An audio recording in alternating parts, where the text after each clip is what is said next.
ഇന്ന് ഇയാളെ സ്കൂളിൽ നിന്ന് വിളിക്കാൻ പോയപ്പം ഞാൻ വേണ്ട ഈ പുള്ളിക്കാരിയെ വഴിയിൽ കണ്ടു വച്ചതാണ്.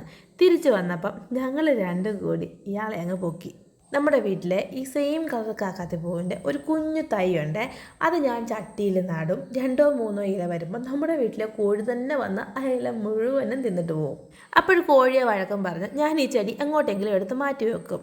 2-3 ഇല വീണ്ടും വരും, വീണ്ടും ഇത് തന്നെ ആവർത്തിക്കും. അങ്ങനെ കോഴിയോട് മത്സരിച്ച് വളരാൻ ശ്രമിക്കുന്ന കാക്കാത്തി ചെടിയാണ് കുറച്ച് മുന്നേ നമ്മൾ കണ്ടത്.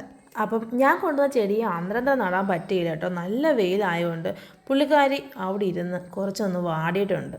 അപ്പം ഒരു വൈകുന്നേരം ആയപ്പോഴേക്കും ഞാൻ പുള്ളിക്കാരി എടുത്ത് നട്ടുവെച്ച്. എന്നാലും നല്ലപോലെ വാടിയാണ് നിൽക്കുന്നത്. നാളെ ആകുമ്പോഴേക്കും പുള്ളിക്കാരി ഒന്ന് ഉഷാറാവുമെന്നാണ് എൻ്റെ വിശ്വാസം. അപ്പോൾ ഇവർ മാത്രമല്ല കേട്ടോ, എൻ്റെ കയ്യിൽ കുറച്ച് വെള്ള 10 മണിയുടെ കമ്പ് കൂടി ഉണ്ടായിരുന്നു. അത് ഞാനൊരു ചട്ടിയിൽ നട്ടു വച്ചിട്ടുണ്ട്.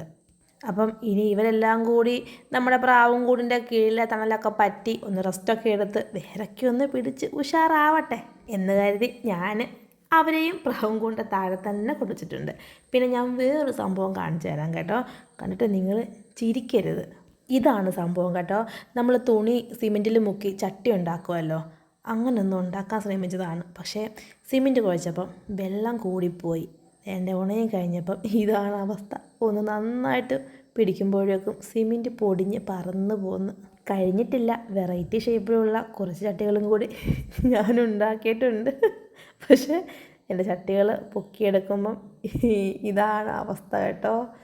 പക്ഷേ അങ്ങനൊന്നും ഞാൻ തോറ്റു പോവില്ല. 5 കിലോ സിമെൻറ്റും കൂടി ഞാൻ വീണ്ടും വാങ്ങിയിട്ടുണ്ട്. അതും കലക്കി ഇത് ഞാൻ അതിൽ മുക്കും, എന്നിട്ട് ഞാൻ ചട്ടിയാക്കും. എന്നോടാ കളി. അപ്പം അതിൻ്റെ വീഡിയോയായിട്ട് നമുക്ക് വീണ്ടും കാണാം. അതുവരത്തേക്കും ഞാൻ ടാറ്റ പറയുവാണേ. അപ്പം ഇന്നത്തേക്ക് ടാറ്റാ.